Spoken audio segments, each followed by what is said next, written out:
Welcome so much to my channel. My name is Colby, but you can call me Sailor Cheese. I'm really excited today to share a speed build in The Sims 4 that if you can believe it or not, is my first attempt at doing this. It is my first attempt at making an A-frame house. I have been playing The Sims for years and years, and it never really occurred to me about making an A-frame house. It wasn't until the last few years that I really got deep into building in The Sims, more so with The Sims 4. And it was from watching other Simmers and everything. And I got inspired to try an A-frame house. So this is my my first attempt. You're gonna see me struggle, so let's dive right in. So if you're not familiar with what an A-frame house is, it is a style of building in which the defining characteristic is a very pointed roof that kind of meets at the top. It's a triangle, usually looks like an equilateral triangle. I figured while we're building this A-frame house, I could kind of tell you some history about this style. So A-frame buildings have been popular throughout history. It's been seen as far back as ancient Egypt, ancient China, and even the South Pacific Islands. So since I've never made an A-frame in The Sims before, you're really gonna see me struggle here with the roof a lot. I don't know why, but for whatever reason, it took me way too long, especially for the top of the roof, to realize that I could just use a regular gabled roof piece instead of trying to bring the 2 points of the half gabled together. I'm not sure where the thought process was, but it wasn't there. There was no thoughts. There's no thoughts. As I was doing this, I came to the conclusion as well that it was going to be easier for myself to go the route of using walls for the rooms as opposed to using the roof as the main structure of the building. I've seen other Simmers do that, but I just wasn't ready for the challenge just yet. So we went this route instead, which honestly seems like it was just as much of a challenge. I don't know what I was thinking. You'll see me here making a custom chimney out of rooms. I'll later decorate it with some wallpapers and stuff, but this is my new favorite way to make chimneys, especially for like a statement chimney piece. I love it. It's great.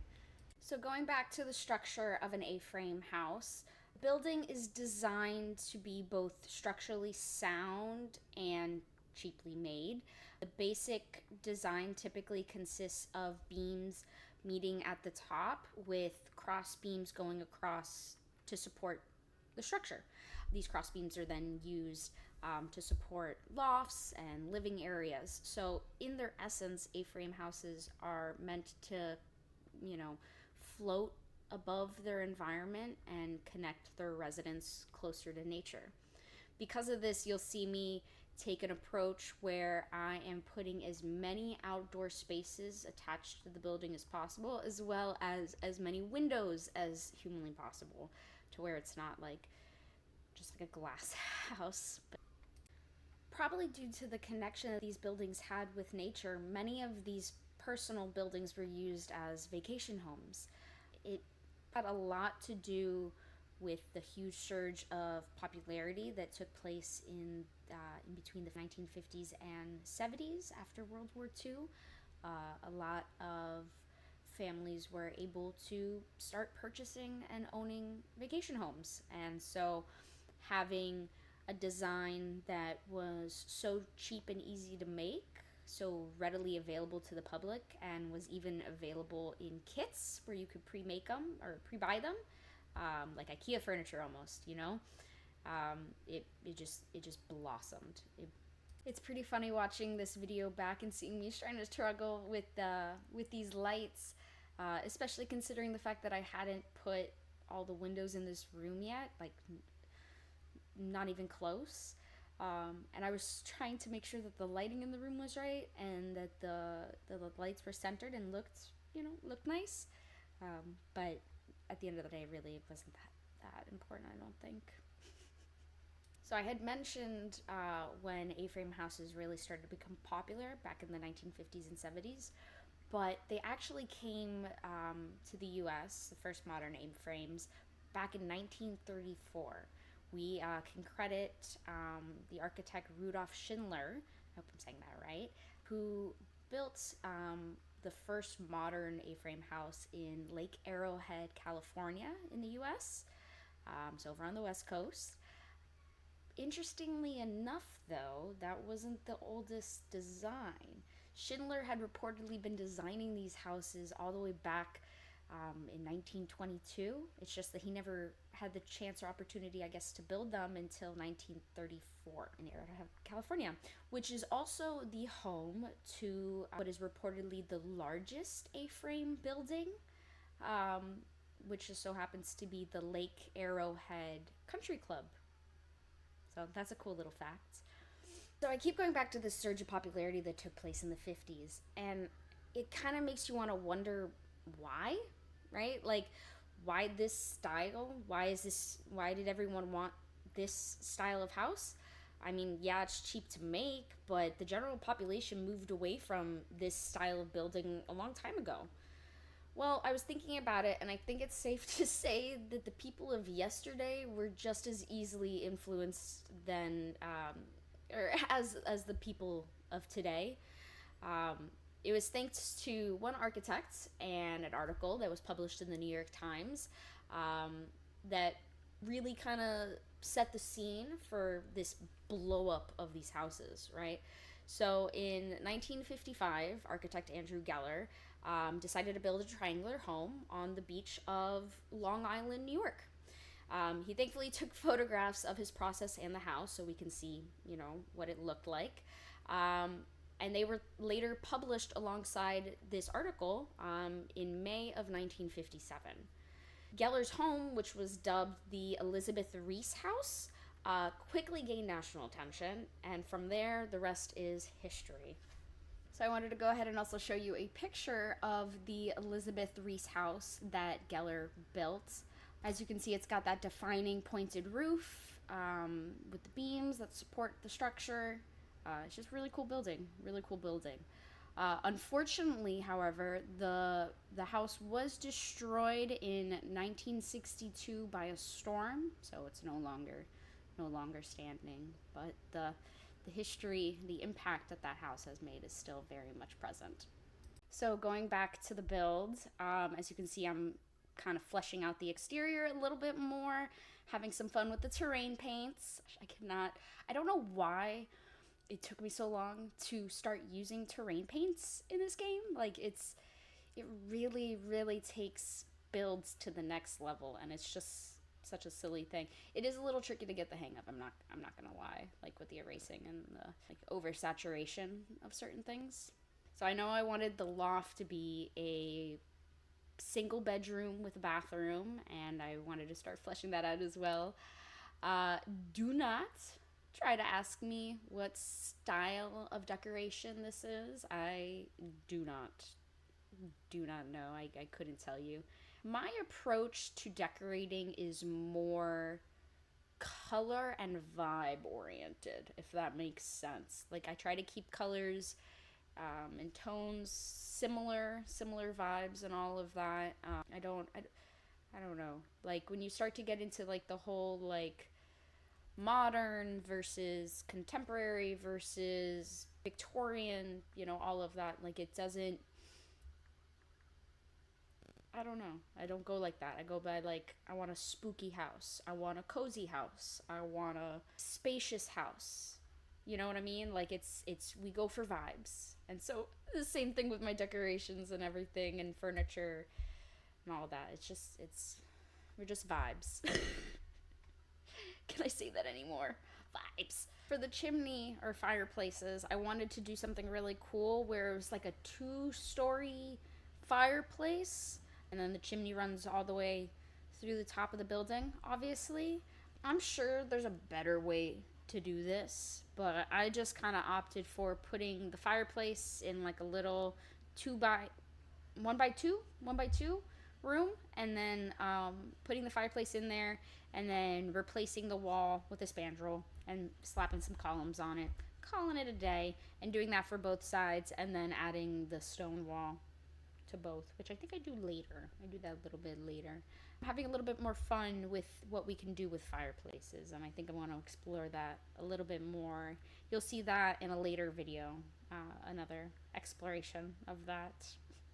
Usually when I start placing items in the build is usually when I start inputting my cheats.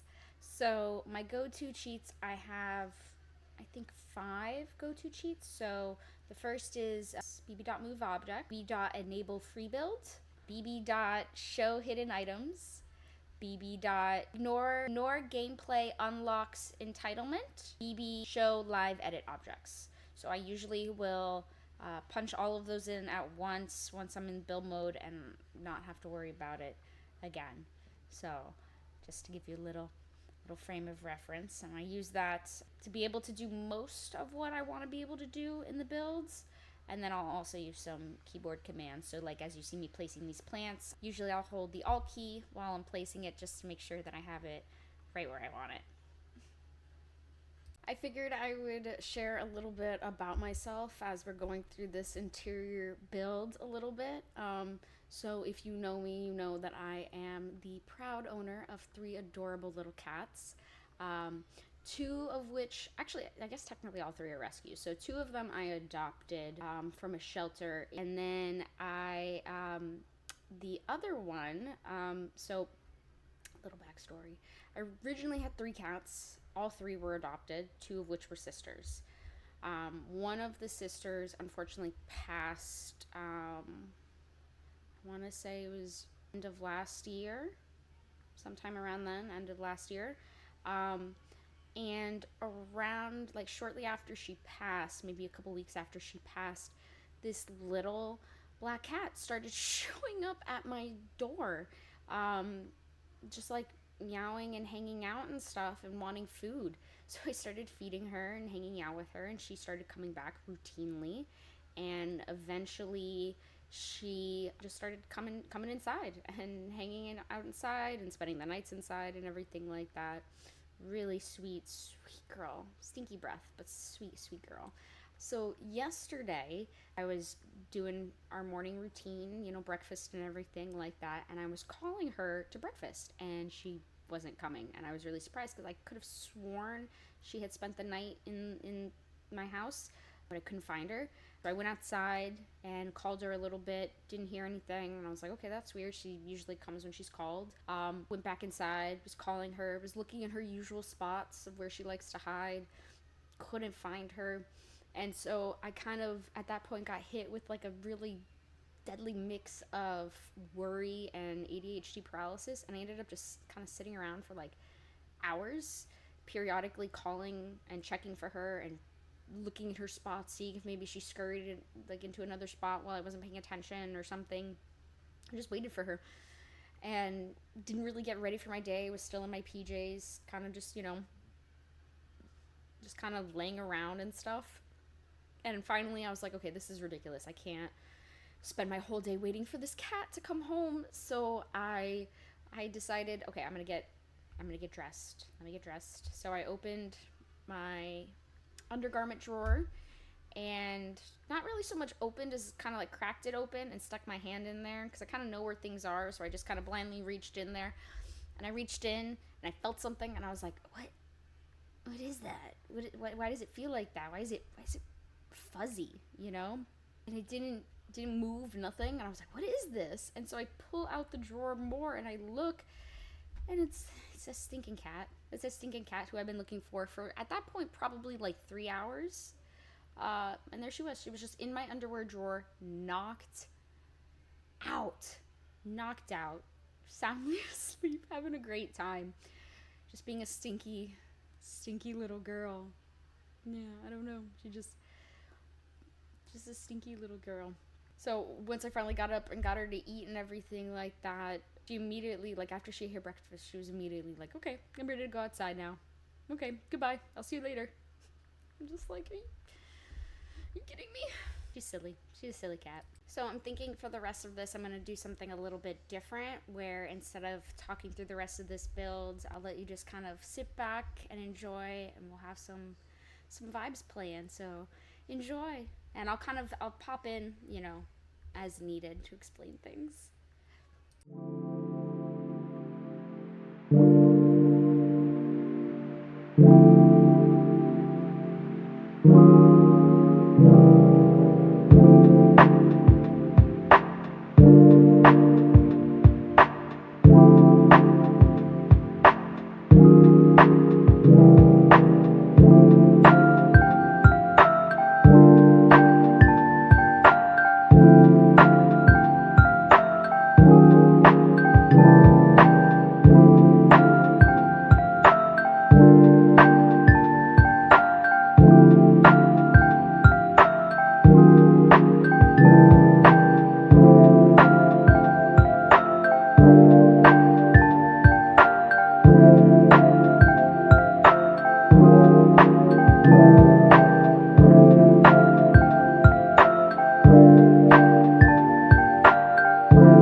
fun, and thank you for sticking around for all that. Now, without further ado, I figured I'll take you for a quick little tour of the final property, and then I'll let you go. Okay, so here we are on the property.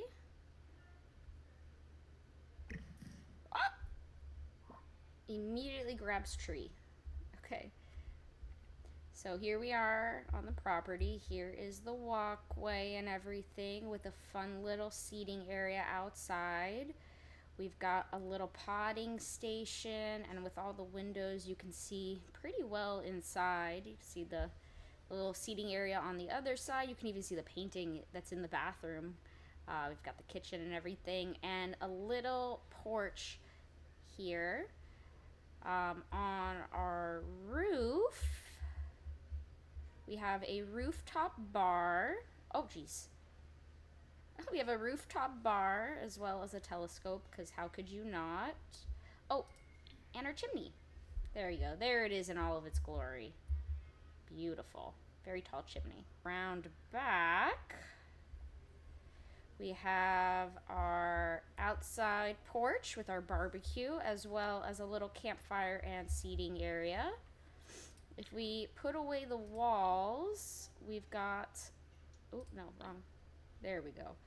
So, actually, let's start here. Let's start in the front.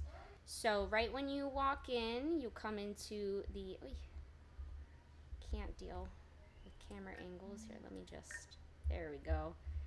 So, we've got our little, oh, wait.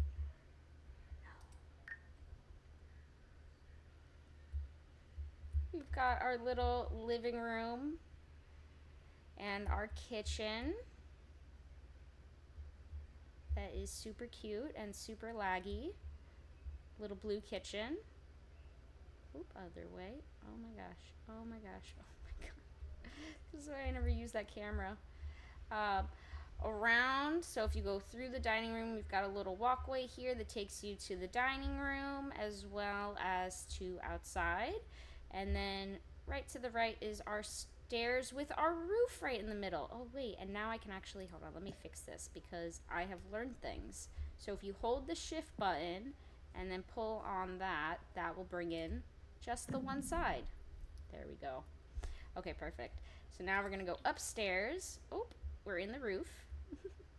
So when you come right upstairs, that takes you to the door to that little outside patio, and then as well as our bedroom loft, which for whatever reason will not let you look at the little living room, there we go. So we have a little dressing area separate. So we've got our dressing, like our dressers and everything, and mirror, as well as a little basket. We have our bed right in front of our fireplace, and then we have our own little seating area. Oops, bring it around town a little bit there. There we go, and our own little seating area. We have our bathroom here overlooking the that cute little backyard and patio, as well as the river a little bit. So yeah, there you go. There is our house. It is available in the gallery already, so if you go to the gallery, it is available under my name, Sailor Moon Cheese. If you go into the gallery and select EA account ID and then just type in Sailor Moon Cheese, they should pop right up. So you might have to scroll a little bit because I do have some other stuff in there, but it is not in the gallery. Oh no, there it is. It's right in the bottom. So there you go. That was so much fun. Thank you so much for joining me today. I hope you enjoyed this video. If you do, be sure to like, comment, and subscribe. Thank you so much again for joining me, and stay tuned for next time. Bye.